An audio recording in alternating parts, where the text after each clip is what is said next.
오늘 함께 보실 본문은 열왕기하 5장입니다. 내용은 1절부터 19절 내용인데 15절부터 19절을 보시겠습니다. 설교 제목은 나의 인생을 인도하시는 하나님. 열왕기하 5장 15절입니다. 그가 그의 온 일행과 함께 하나님의 사람에게 돌아가 그의 앞에 서서 말하기를 보소서, 내가 이제 이스라엘 외에는 온 세상에 하나님이 계시지 않음을 알았나이다.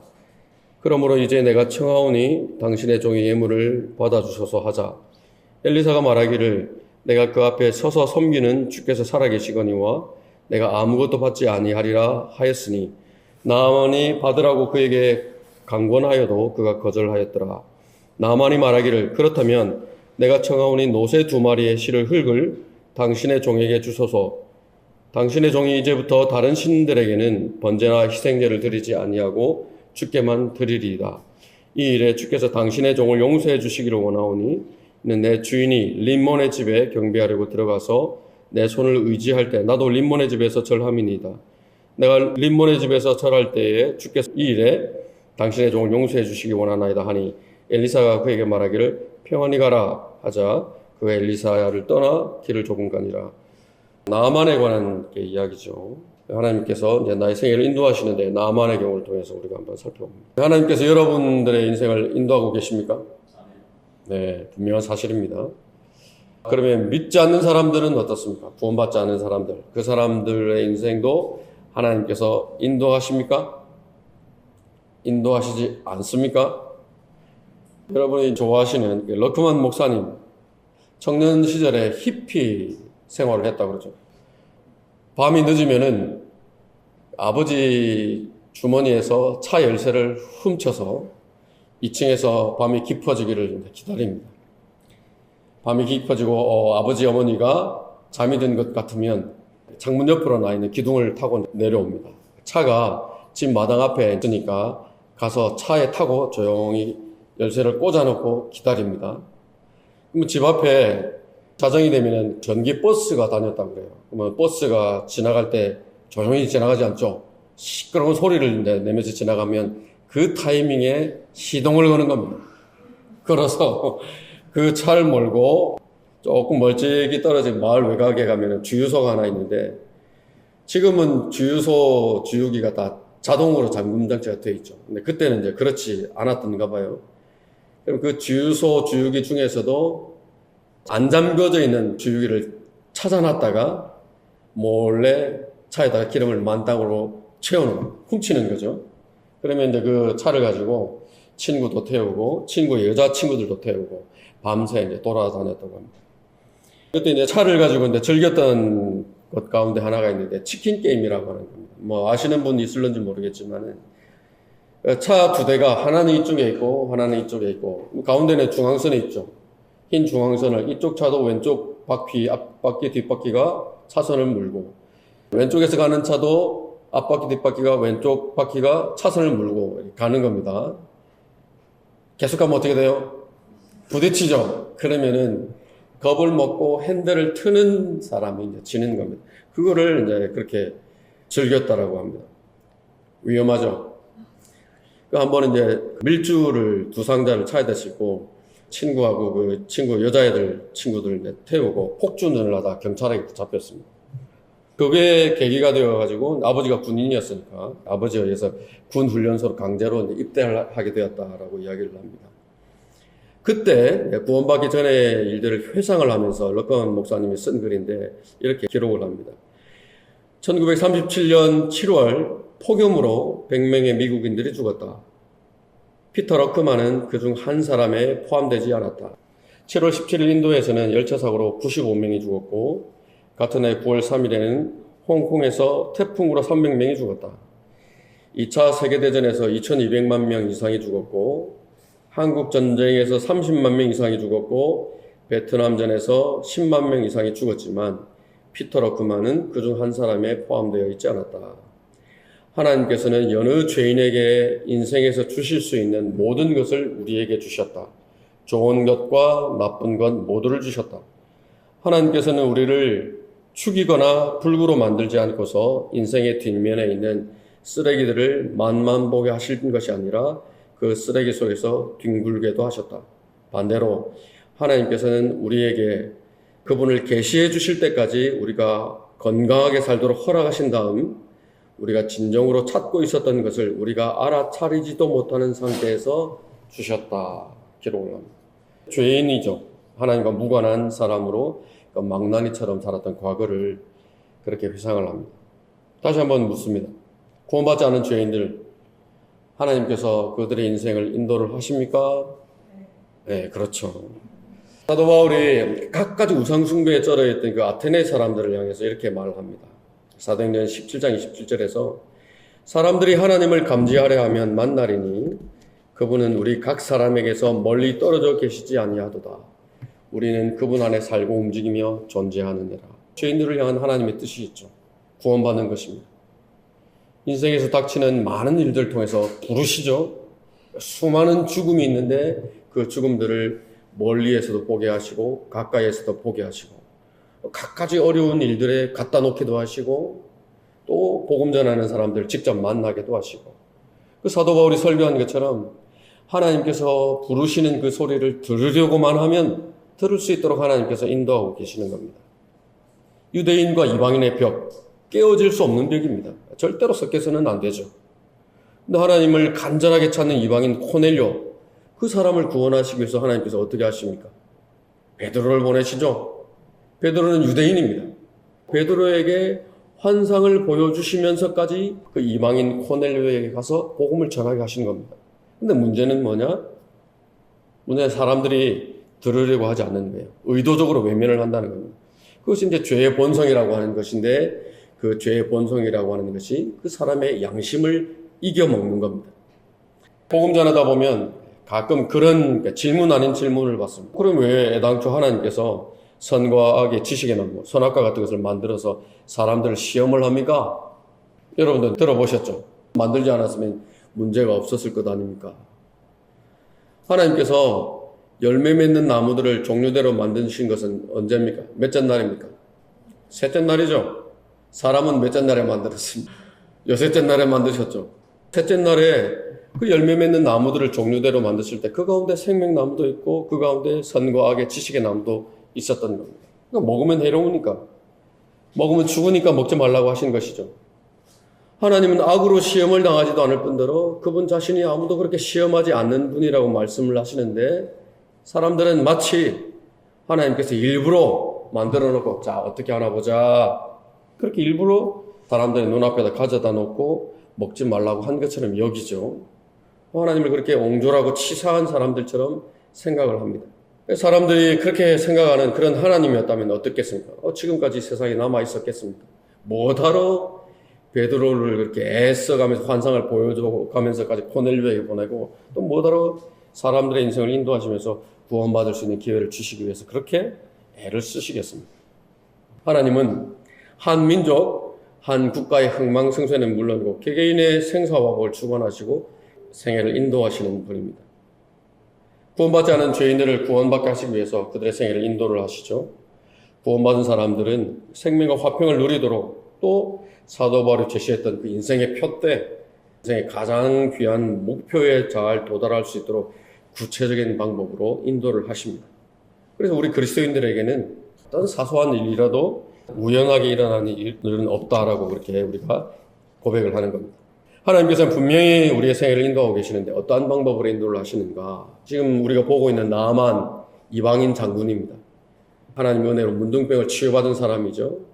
그 나만의 경우를 통해서 하나님께서 우리의 생애를 어떻게 인도하시는지 오늘 우리가 상고해 보고자 합니다. 첫 번째는 하나님께서는 환경을 통해서 우리를 인도하십니다. 우연히 벌어지는 환경 단 하나도 없습니다. 마찬가지로 저와 여러분이 우연히 이 자리에 와 있는 것은 아닙니다.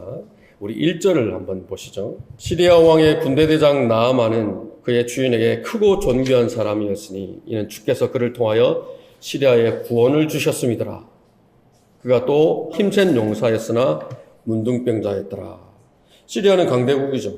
막강한 군대를 보유하고 있는데 핵심 인물이 지금 나아만입니다. 하나님께서 이 나아만을 통해서 시리아에 구원을 주셨다라고 말씀을 합니다. 좀 이상하지 않습니까? 하나님께서는 하나님의 백성인 이스라엘을 위해서 싸우시고 이스라엘을 위해서 섭리하는 하나님인 줄 알았는데 이방 국가, 심지어는 시리아는 이스라엘과 싸우는 적이잖아요. 그 시리아의 구원을 하나님께서 주셨다라고 말씀을 합니다. 하나님께서 이스라엘과 시리아 간의 전쟁에서 시리아가 이기도록 역사를 하신 것이죠. 자, 나아만은 주역입니다. 국가를 위해서 충성을 다하는 장군이고 국민으로부터, 왕으로부터 존귀하게 여겨지는 사람입니다. 이는 주께서 그를 통하여 시리아에 구원을 주셨습니다. 환경으로만 보면 어떻습니까? 최고의 환경이죠. 남부러울 것 없는 잘 나가는 인생이죠. 그런데 문제가 하나 있습니다. 치명적인 문제가 하나 있는데 문둥병입니다. 그가 또한 힘센 용사였으나 문둥병자였더라. 세상 사람들이 보는 것은 어떤 것을 봅니까? 크고 존귀한 사람이었으며 그 부분이죠. 세상 사람들이 주목하는 것은 힘센 용사였더라. 그것을 주목하고 부러워합니다. 하나님께서 보시는 것은 어떤 것이냐? 문둥병입니다. 가진 것이 많아서 부족한 것도 없고 좋은 매너들을 교육받아서 가지고 있고 명예와 권력까지 다 두루 갖추고 있고 어디를 가더라도 대접을 받고 인정을 받고 또 실제로 본인도 대단한 능력을 갖추고 있고 그 능력을 국가를 위해서 사회를 위해서 공익을 위해서 잘 활용하고 자타가 공인하는 성공한 사람인데 그 모든 것들을 마치 똥 묻은 사과처럼 아무것도 아니게 만들어버리는 것이 있는데 이 나아만의 경우는 문둥병이라고 하는 겁니다. 문둥병은 뭘 예표합니까? 죄를 가장 강력하게 예표하는 질병이죠. 몸이 썩어 문드러지죠. 죽음에 이르는 병입니다. 사람 간의 접촉을 통해서 전파가 되기 때문에 격리가 원칙이죠. 사회로부터, 조직으로부터, 가정으로부터 철저하게 격리가 되는 겁니다. 걸리면은 뭐 얼마나 대단한 것을 이루었다고 하더라도 다 물어 돌아가게 만듭니다. 근데 이 나아만에게 승리를 남겨다 주신 분이 누구라고 했습니까? 하나님이죠. 근데 그 문둥병을 허락하신 분도 하나님입니다. 왜 문둥병을 허락하셨습니까?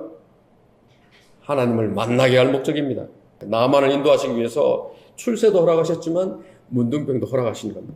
하나님께서는 나아만보다 나아만 자신을 더 잘 알죠.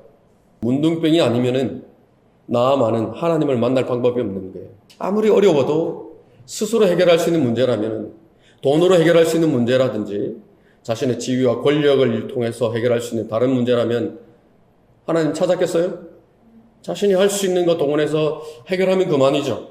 자신이 의지하는 이방신을 찾든지 얼마나 애를 썼겠습니까? 안 해본 것이 있겠습니까? 약이면 약, 신이면 신, 필요하다는 거 다 해봤겠죠. 그 사실을 아시기 때문에 하나님께서 그 유일한 방법인 문둥병을 허락하신 것입니다. 반응은 두 가지겠죠. 하나님의 의도대로 그 과정을 통해서 하나님을 만나는가, 아니면 나에게 닥친 그 나쁜 환경, 그 환경을 탓하면서 내 불운을 탓하면서 끝나버릴 것인가. 누가복음 4장에 보면은 예수님께서 많은 기적들을 행하십니다. 사람들이 믿지를 않아요. 그 기적들을 보면서도 불신하는 겁니다. 그 사람들을 향해서 설교를 하시면서 이 나아만에 관해서 언급하십니다. 또 선지자 엘리사의 때에 이스라엘에 많은 문둥병자가 있었으나 시리아 사람 나아만 외에는 그중 아무도 깨끗하게 되지 못하였느니라. 이스라엘에도 많은 문둥병자가 있었는데 그 사람들은 깨끗하게 되지 못했다는 거예요. 나아만 한 사람만 깨끗하게 되었다는 거예요. 무슨 말입니까? 하나님께서 하나님을 만날 수 있는 많은 환경들을 조성하셔서 사람들에게 허락하셨지만 그 가운데 극소수의 사람만이 하나님 인도하심을 따라서 하나님을 찾는다는 말이죠. 나머지는 다 실패한 겁니다. 나아만은 유대인입니까? 하나님과 무관한 이방인이죠. 그 이방인에게도 하나님께서 구원을 베푸시기 위해서 문둥병이라고 하는 환경을 허락하신 것입니다. 자, 우리는 구원받은 자녀들입니다. 그러면 우리가 잘 기억하는 것입니다. 질병들이 찾아오고 실패하게 되고 어려운 문제들이 생기고 그러면은 거기에는 반드시 하나님의 계획이 있다라고 하는 것을 우리가 기억을 하는 겁니다. 하나님께서 보시는 것은 힘센 용사, 그게 아니에요. 하나님께서 보시는 것은 문둥병입니다. 힘센 용사에게만 우리가 기대를 걸면 그 성공에만 초점을 맞추고 살면 그냥 힘센 용사로 죽고 맙니다. 그러나 문둥병을 통해서 그 직면한 어려움을 통해서 하나님을 만나려고 하면 치유받고 또 그 어려움 뒤에 살아계신 그 영원하신 하나님을 만나게 되는 것입니다. 하나님께서는 환경을 통해서 우리 인생을 그렇게 인도하고 계십니다. 우리 가운데에 그 환경에 영향 없이 하나님을 만난 사람은 아무도 없었습니다. 저마다 한계를 느끼는 환경으로 우리를 인도해 주셨죠. 통장에 딸랑 남아있는 500원, 그 여러 날 동안 가진 것이라고는 그것이 전부인 그런 환경을 통해서 하나님 만나게도 하셨죠. 모든 관계들이 다 뒤죽박죽 엉망이 되어 있던 그런 환경을 통해서 나를 부르셨습니다. 이제는 여기까지구나, 끝났구나, 그렇게 생각되었던 그런 상황들을 통해서 지금 저와 여러분이 서 있는 그 하나님만 바라보는 이 자리로 우리를 그렇게 인도하셨던 것입니다. 자, 하나님께서는 어떤 방법으로 우리를 인도하시는가? 두 번째는 사람들입니다. 사람들을 통해서 우리를 인도하십니다. 사람을 쓰시죠. 그 사람들 가운데는 하나님을 대적하는 사람도 있고 하나님을 섬기는 사람들도 있죠. 하나님께서는 양쪽을 다 쓰십니다. 나아만을 인도하시기 위해서 하나님께서 사용하신 첫 번째 사람이 누구냐면은 나아만의 아내를 시중드는 소녀입니다. 우리 2절을 한번 보시죠. 시리아인들이 전에 떼를 지어 나갔다가 이스라엘 땅에서 한 어린 여종을 사로잡아 왔으니 그 소녀가 나아만의 아내를 시중들더라. 포로로 잡혀온 거죠. 그녀가 그녀의 여주인에게 말하기를 나의 주께서 사마리아에 있는 선지자와 함께 계셨으면 좋겠나이다. 이는 그 선지자가 그의 문둥병을 고칠 것임이니라 하니 누군가 들어가서 그의 주에게 구하여 이스라엘 땅에서 온 여종이 이러이러하게 말하더이다 라고 말하더라. 시리아에 포로로 잡혀와 있는 이 소녀입니다. 환경만 보면 어떻습니까? 이 소녀에게 부정적이죠. 종인데다가 포로로 잡혀와서까지 있으니까 부정적인 환경입니다. 근데 이 소녀의 마음에 변하지 않는 사실이 하나가 있어요. 무엇이냐면은 자기가 이스라엘 땅에 살든지 아니면 지금 시리아에 포로로 잡혀와 있든지 살아계신 하나님 그분은 변함이 없다라고 하는 거예요. 내가 좋은 환경에 있으면 나에게 더 많은 은혜를 줄 수 있고 능력도 발휘하시는 분이지만은 내 상황이 열악하면 나에게 베푸시는 은혜도 제한이 되고 능력도 위축이 되는 그런 하나님이 아니다라고 하는 것입니다. 그것은 이 소녀에게는 진리예요. 그 진리를 입으로 말할 수 있는 사람이 있죠. 하나님께서 그 사람을 쓰십니다. 자신이 알고 있는 그 사실을 담대하게 간증할 수 있는 사람, 이 소녀가 바로 그런 사람입니다. 우리는 예수 그리스도의 보혈을 통해서 구원받은 하나님의 사람들입니다. 자녀들입니다. 어떻게 사는 것이 한 번뿐인 그 이 인생을 가장 가치 있게 사는 것인가 잘 아는 사람들이죠. 하나님 한 분을 섬기는 것이죠. 그것은 내가 어디를 가든지 사실입니다. 내가 일을 가지고 있을 때나 내가 지금 실직을 해 있을 때나 그건 변함이 없는 진리예요. 내가 나이가 20대일 때나 40대일 때나 60대일 때나 변함이 없어요. 그것은 진리입니다. 그렇다면 하나님께서 이 소녀를 사용하셔서 나아만을 인도하셨던 것처럼 우리를 통해서 그 진리를 증거하기를 원하십니다. 누구에게? 내 가족들에게, 내 주변에 있는 사람들에게. 하나님께서 어떤 사람을 쓰시느냐? 이미 그 하나님의 은혜를 받은 사람, 하나님의 은혜를 알고 있는 그 사람을 사용을 하시는 겁니다. 지금 여러분을 통해서 그렇게 하나님을 만나는 사람들 있으시죠? 여러분이 전하시는 그 복음을 통해서 하나님을 알게 되는 사람들도 있고 또 더 구체적으로 더 깊이 하나님을 소개하고 성경을 어떻게 읽는지, 기도를 어떻게 하는지, 하나님과 어떻게 교제하는 것인지 여러분들이 알려줘서 그 사람과 하나님과의 관계가 더 친밀해지도록 안내하는 분들도 있죠. 그러면 여러분이 이 소녀처럼 하나님에 의해서 다른 사람을 그 하나님의 은혜 아래로 인도하는 도구로 사용되고 있는 것입니다. 지금 이 소녀는 포로의 신분인데 여주인에게 가서 자기가 알고 있는 그 진리를 말하죠. 근데 주인이 조그만한 게 네가 뭘 안다고 그러냐? 조서가 돌아오면 어떻게 됩니까? 그 하나님만 못하죠. 또 그 이야기를 전해 들었던 나아만이나 이 왕이 아니 의사도 못 고치는 병을 그런 데 가서 해결하라고? 신이 이스라엘에만 있어? 묵살해버리면 어떻게 됩니까? 근데 이 소녀에게는 그런 것은 전혀 문제가 되지 않는 거예요. 자기가 알고 있는 그 진리를 알고 있는 그대로 입을 열어서 고백을 한 겁니다. 하나님께서 사용을 하신 겁니다. 그 다음에 하나님께서 사용하신 사람이 누구냐면 엘리사입니다. 엘리사는 선지자죠. 하나님께서 살아계신다. 하나님께서는 우리가 살고 있는 이 시대 지금도 여전히 살아서 역사하신다.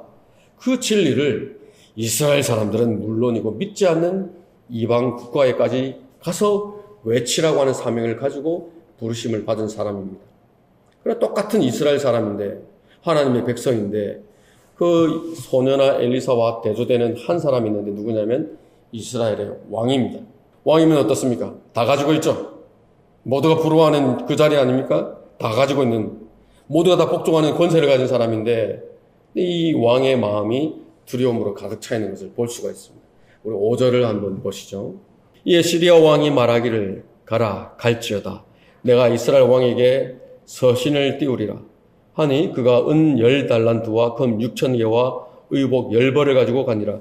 그가 그 서신을 이스라엘 왕에게 전하였으니 이르기를 이 서신이 당신께 이르거든 보소서 내가 내 종 나아만을 이 서신과 함께 당신께 보내니 당신이 그의 문둥병을 고쳐주소서 하였더라. 이 지금 시리아 왕인데 시리아 왕은 그 사람이 귀한 것을 아는 왕이죠. 지금의 시리아가 있게 한 장본인, 그 장군이잖아요. 누구보다도 아끼는 그 신하가 문둥병이 걸렸는데 소식이 하나 들려온 거예요. 이스라엘에 가면 고칠 수 있다더라. 그러니까 얼마나 반가웠겠습니까? 그 말이 비록 노예로 끌려와 있는 어린 소녀의 말이지만 그만큼 간절했기 때문에 그 아끼는 신하의 문둥병을 고쳐주려고 그 왕이 직접 나서는 거죠. 은 10달란트, 금 6,000개, 의복 10벌. 지금 한번 계산을 해봤습니다. 지금 시세로. 60억 정도가 돼요. 편지도 직접 쓰죠. 다른 사람 시키지 않습니다. 그 반면에 이스라엘 왕은 어떤 사람이냐. 왕이면서도 하나님을 잘 몰라요. 만약에 하나님과 정상적인 교제 가운데 있는 사람들, 여러분이 이스라엘 왕이었다라고 한번 생각을 해보시죠. 어떻게 했을 것 같습니까? 당장 기도했겠죠. 근데 그러지 못하고 오히려 하나님을 불신하는 그런 상태에 있습니다. 하나님을 신뢰해야 되는데 하나님을 신뢰하지 않는다. 그런 믿음이 없다. 그러면 두려움의 종이 되지 않을 사람은 없습니다. 어떻게 반응합니까? 7절을 한번 보시죠. 이스라엘 왕이 그 편지를 읽고 나서 그의 옷을 찢으며 말하기를 내가 죽이고 살리는 하나님이기에 이 사람이 내게 문둥병 걸린 사람을 보내서 고치라고 하느냐. 그러므로 내가 청하노니 너희는 숙고하여 어떻게 그가 나를 대적하여 싸우고자 하는지 알지니라 하니라. 저쪽에서는 지금 사람 좀 살려달라고 애원을 하는데 시비를 걸어서 지금 싸우자고 하는 소리로 알아듣는 겁니다. 뭐가 잘못된 겁니까? 어리석죠. 시간이 좀 필요하다고. 사람 생각이 어떻게 파전 뒤집는 것처럼 단박에 뒤집어지느냐고. 진리를 찾아서 온 사람 한 사람이 얼마나 귀하냐고. 하나님께서 보내주신 사람들인데 시간이 걸리더라도 올바로 세워야 되지 않느냐고. 시간을 좀 주라고. 그러는데 어떻게 이야기합니까? 당장 뒤집기 싫으면 나가라고 그러죠. 자기를 공격하는 줄 아는 거예요. 두려움이 마음을 가득 채우고 있으면 이스라엘 왕처럼 아무리 긍정적이고 좋은 일들이 일어나도 부정적으로 인식이 됩니다. 뭘 하고 안 하고는 두 번째. 왜 그 지경이 됩니까? 하나님과 올바른 관계에 있지 않기 때문에. 믿음이 없기 때문에 겁부터 집어먹고 보는 겁니다. 믿음이 있는 사람이라면 이것이 실제로 선전포고다 그렇게 여겨졌으면 즉각적으로 하나님께 물었겠죠. 어떻게 반응해야 되는지 선지자를 찾았겠죠. 그런데 하나님 앞에 묻지 않는 겁니다. 그냥 결정부터 해버리는 거죠. 전쟁이다. 그거는 교만입니다. 나에게 어려운 일이 일어났는데 내가 스스로 해결하기 어려운 벅찬 일들이 놓여있는데 절대로 하나님께 도움을 요청하지 않는 사람, 교만한 사람이라고 말씀을 합니다. 그 대신 두려워하죠. 영적인 분별력이 없기 때문에 그 일이 왜 일어나는지 알 수도 없고 그 일을 해결하기 위해서 하나님을 찾지도 않고 그냥 두려워만 합니다. 잘못되면 어떻게 되나? 그러면 잘못된 결정을 내리는 것은 당연하죠. 그러면 본인은 물론이고 가정과 교회와 국가 전체를 위험에 빠뜨리게 됩니다. 지금 이스라엘 왕은 다른 나라에게까지 명성을 듣고 찾아오는 그 유능한 하나님의 사람이 있다는 것조차도 모르고 있는 거예요. 대조가 되죠. 자기가 알고 있는 그 진리를 입을 열어서 고백했던 그 소녀와 얼마나 대조가 됩니까? 믿음이 없는 사람입니까? 자, 하나님께서는 누구를 쓰시느냐? 하나님의 사람인 소녀를 통해서, 하나님과 무관한 시리아 왕을 통해서, 하나님의 사람인 엘리사를 통해서 그 나아만의 생애를 한 걸음 한 걸음 인도하고 계시는 겁니다. 자, 하나님의 사람은 하나님만 바라보는 사람입니다. 우리가 구원받기 전에는 쳐다봐야 할 것들이 너무나 많았죠. 사람도 봐야 되죠. 내가 가지고 있는 것도 봐야 되죠. 내가 지금 처해 있는 상황도 봐야 되죠. 내가 가지고 있는 능력도 봐야 되죠. 왜 그렇습니까? 살기는 내 힘으로 살아야 되는데 그 세상이 이 사회가 요구하는 것들은 너무나 많죠. 그러니까 쳐다봐야 할 것들이 너무나 많았던 겁니다. 그러나 구원받은 후에는 우리는 예수 그리스도만 직시하는 겁니다. 그분께만 초점을 맞추고 있으면은 배가 흔들릴 수 있죠. 풍랑이 거셀 수도 있습니다. 그러나 내가 탄 배는 절대로 파손되지 않습니다.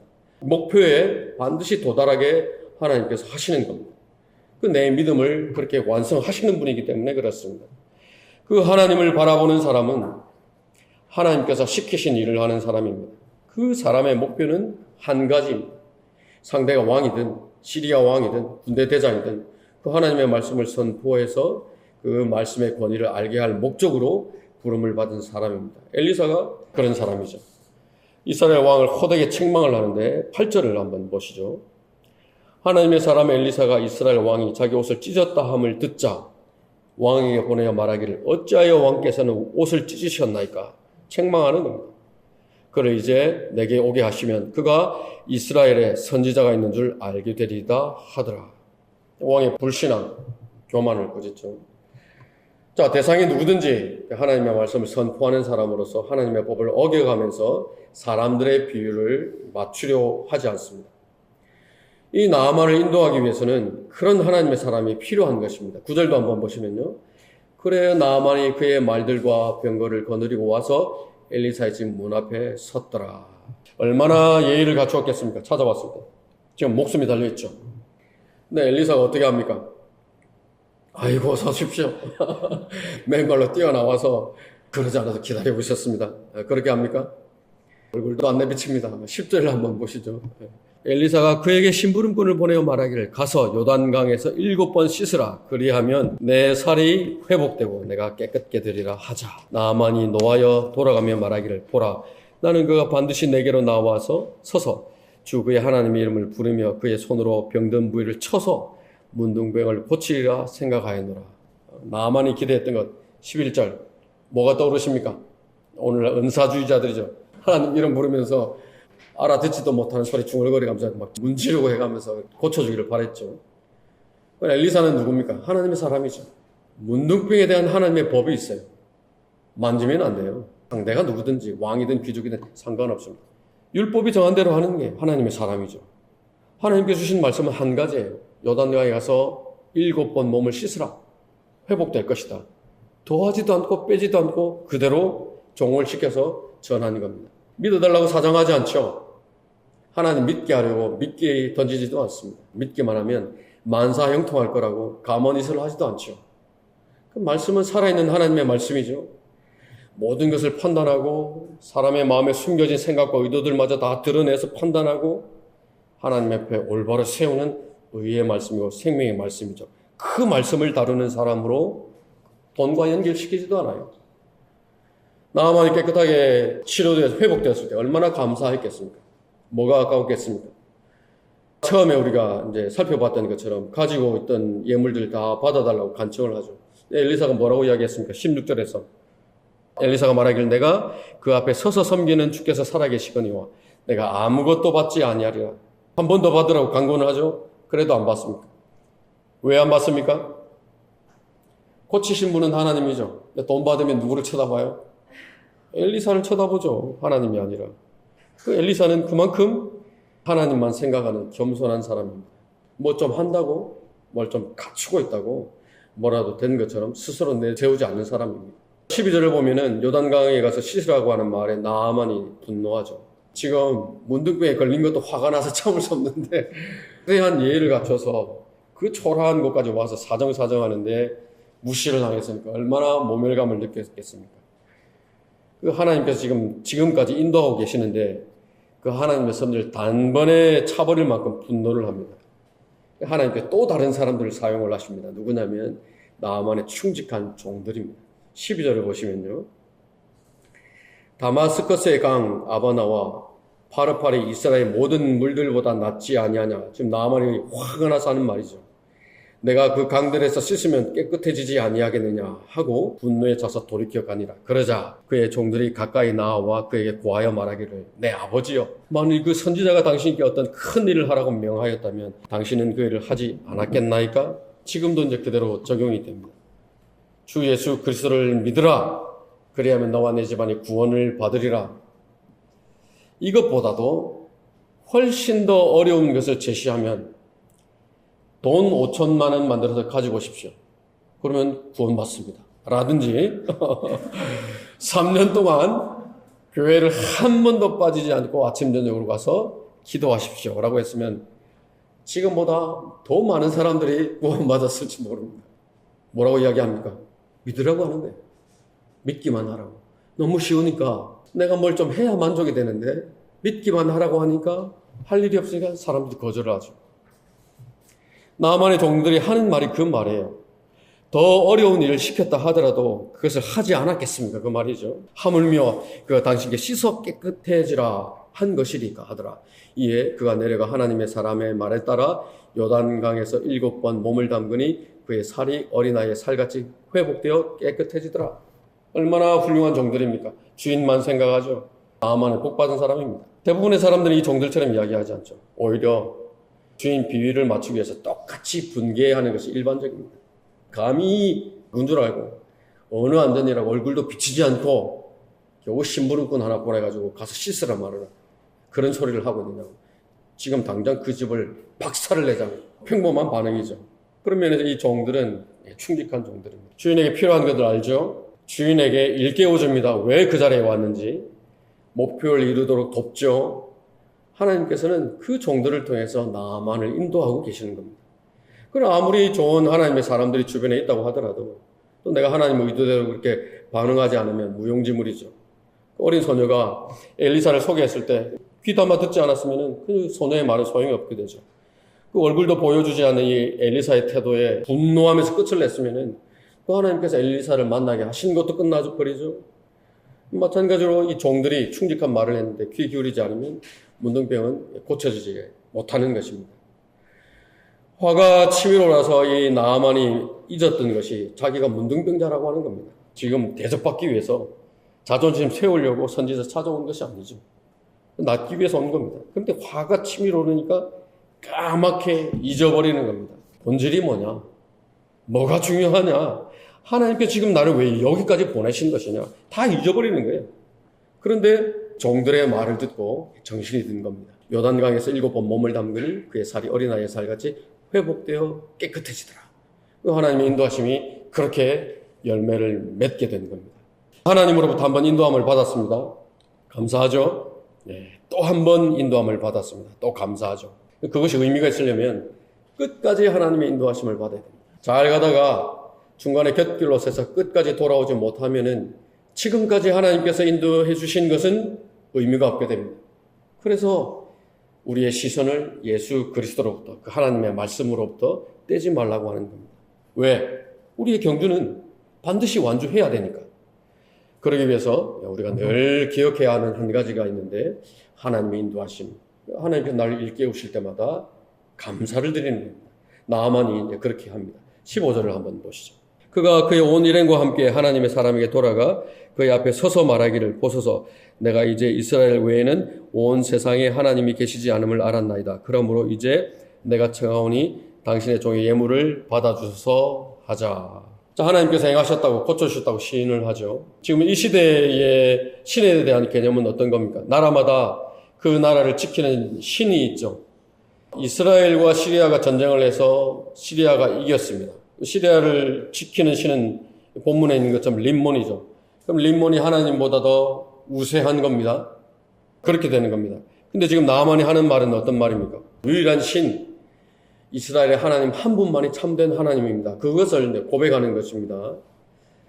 또 우리가 복음을 전해서 받아들이는 사람들이 예수 그리스도를 주라고 시인하는 것도 같은 고백입니다. 예수 그리스도만이 하나님입니다. 그 말이죠. 죄라고 하는 결코 치유될 수 없는 그 질병을 나를 구원해 주시는 유일한 분이 그 예수 그리스도 한 분입니다. 그것을 우리가 고백을 하는 것입니다. 또 구원받은 사람은 그 예수 그리스도만이 내 인생을 하나님의 목적에 맞게 최선으로 인도하시는 분입니다. 그 사실을 자주 고백해 드리는 것입니다. 예수 그리스도만이 나의 길이라고, 나의 진리가 되신다고, 나의 생명이 되신다고 고백을 하고 감사하는 것입니다. 자주 시인하는 것입니다. 그런 감사를 표명할 때 하나님께서 지속적으로 우리의 생애를 이렇게 인도해 주십니다. 거기에 그치지 않고 앞으로 제가 어떻게 살겠습니다. 자신의 인생에 대한 결단까지도 나아만이 드리는 것을 볼 수 있습니다. 17절을 한번 보시죠. 나아만이 말하기를 그렇다면 내가 청하오니 노새 2마리의 실을 흙을 당신의 종에게 주소서. 당신의 종이 이제부터 다른 신들에게는 번제나 희생제를 드리지 아니하고 주께만 드리리이다. 이제부터는 하나님의 뜻대로 하나님을 섬기며 살겠습니다. 그 말이죠. 18절에도 보시면 이 일에 주께서 당신의 종을 용서해 주시기를 원하오니 이는 내 주인이 림몬의 집에 경배하려고 들어가서 내 손을 의지할 때에 나도 림몬의 집에서 절함이니이다. 내가 림몬의 집에서 절할 때에 주께서 이 일에 당신의 종을 용서해 주시기 원하나이다. 조금 아쉽죠? 내가 어떻게 구원받았는지도 알고 내가 진리도 알고 있는데 입을 열어서 말하고자 하는 담대함이 없습니다. 아직까지는 그런 용기가 없는 겁니다. 그러나 괜찮습니다. 하나님 앞에 기도할 수 있죠. 나에게 그런 용기를 주시라고, 나에게 그런 지혜도 주시라고, 내가 전하면 그 상대방이 받아들일 수 있도록 그 사람을 준비시켜 주시라고 기도할 수 있습니다. 그러면 하나님께서 그 사람을 사용하십니다. 지금 나아만이 하는 말은 자기 고국으로 돌아가면 자기 입장에서 최대한 하나님을 섬기겠습니다. 그 말입니다. 어떻게 했을까요? 돌아가서 망각하지 않고 하나님의 은혜를 잊어버리지 않고 하나님만이 참되신 하나님입니다. 내가 하나님만 섬기겠습니다 했던 그 고백을 죽을 때까지 아마 가지고 있었을 것입니다. 자기가 받은 은혜를 아는 사람, 그 은혜를 고백할 뿐만 아니라 자신의 결심을 하나님 앞에 드리고 또 그 결심을 따라서 한 걸음 한 걸음 실행에 옮길 수 있는 사람입니다. 그럼 지속적으로 하나님의 인도하심 가운데 머물게 되는 것입니다. 자, 우리가 한번 상상해 봅니다. 나아만이 문둥병에 걸리지 않았으면 그 사람의 인생은 어떻게 되었을 것 같습니까? 잘 풀렸겠죠. 사람들의 관점에서 보면 존귀한 사람이라고 하니까 힘센 용사였다고 기록을 하고 있으니까 뭐 어쩌면은 시대의 왕이 되었을 수도 있었을 것입니다. 그런데 거기까지 끝이죠. 살아계신 하나님을 만나지 못하고 그 끝나는 인생, 아무리 사람들의 눈에 휘황찬란해 보인다고 하더라도 그 실패한 인생입니다. 가야 할 목적지가 없는 잃어버린 인생이 되는 겁니다. 그래서 세상 사람들이 다 피하고 저주하는 문둥병에 걸렸다고 하더라도 그것을 통해서 하나님을 만났다. 그러면 그 인생은 성공한 인생입니다. 문둥병, 자신의 노력으로 해결할 수 없죠. 자신의 노력을 통해서는 하나님을 만날 수 없습니다. 나만은 평생 동안 하나님 앞에 감사를 드렸을 것입니다. 평생 동안 하나님을 찬양했을 것입니다. 자, 우리도 다 마찬가지입니다. 우리는 더 감사한 사람들이죠. 더 기쁜 계시 보여주셨죠. 예수 그리스도를 통해서 우리를 하나님의 아들들 삼아 주셨습니다. 지금까지 얼마나 선하게 인도해 주셨습니까? 르커만 목사님은 자신이 구원받은 이후의 그 생애에 대해서 하나님께서 하늘의 창문을 열어서 다 받을 수 없을 정도의 엄청난 축복들을 쏟아 부어 주셨다 그렇게 고백을 했습니다. 명예, 회심자들, 모든 기도에 대한 응답들, 그것들이 진미가 차려져 있는 잔치상처럼 다가왔다 그렇게 고백을 했습니다. 자기 아들을 아끼지 아니하시고 우리 모든 사람을 위하여 내어주신 분이 어찌 그 아들과 함께 또한 모든 것을 우리에게 값없이 주시지 아니하겠느냐. 로마서 8장 32절 말씀인데 그 말씀을 자신에게 입증해 주셨다고 그렇게 고백을 했습니다. 내가 구원받은 사람이니까, 성경대로 믿는 교회의 목사니까, 성경이 그렇다고 말씀하시니까 마음으로 동의가 되지 않지만은 그렇다고 하니까 나도 그렇다고 고백한다. 그런 것이 아니죠. 없는 것을 있는 것처럼, 아닌 것을 그런 것처럼 말하는 것이 아니죠. 현실입니다. 럭크만 목사님의 생애를 그렇게 채워주신 것이죠. 하나님께서 인도하시는 저와 여러분의 인생은 어떻습니까? 아직은 잘 모르시겠습니까? 각자가 상황들은 다 달랐지만 절실한 마음으로 하나님을 찾았을 때 하나님께서 자신을 계시하셨습니다. 올바른 하나님의 말씀이 없이 어떻게 믿음을 지탱해 갈 수 있습니까? 진리와 무관한 믿음 아무것도 아니죠. 근데 하나님께서 우리를 진리로 인도해 주셨습니다. 여러분이 드리는 기도에 응답하고 계시죠? 시간이 가면 갈수록 여러분의 마음은 하나님 한 분을 더 신실하게 섬기고자 하는 열의로 채워지고 있죠. 또 조성해 주신 그 환경 속에서 그 영향 주시는 대로 하나님을 섬기고 계시죠. 우리의 시선이 계속 우리 주 예수 그리스도께 고정되어 가고 있죠. 주님께서 곧 다시 오실 것을 우리는 소망하고 있죠. 그러면은 나머지는 보너스입니다. 덤으로 주시는 것인데 그 역시나 럭크만 목사님이 고백하신 것처럼 그 잔치상처럼 넘치게 우리에게 주시는 겁니다. 앞으로 내 믿음의 여정 그렇게 인도해 가실 겁니다. 완성하시겠죠? 그 과정 여러분 기대하시는 겁니다. 반대로 하나님께서 우리에게 기대하시는 것도 있습니다. 그 나아만의 여정이 되었던 그 소녀처럼 엘리야처럼 하나님의 인도를 받고 있는 그 사람으로서 하나님을 알고 그분의 뜻을 따르는 사람으로서 또 하나님께서 또 다른 누군가를 생명으로 화평으로 인도하시고자 할 때 기꺼이 나를 내어드리는 것입니다. 하나님께서 당신에게 생명을 주시기 원합니다. 그 예수 그리스도를 믿으면 생명을 가질 수 있습니다. 문제를 혼자 끌어안고 끙끙대지 말고 하나님께 맡겨보십시오. 담대하게 입을 열어서 선포하기를 하나님께서는 바라고 계시는 것입니다. 자, 여러분의 인생 하나님의 인도함을 받는 복된 인생입니까? 네, 설교를 마치겠습니다.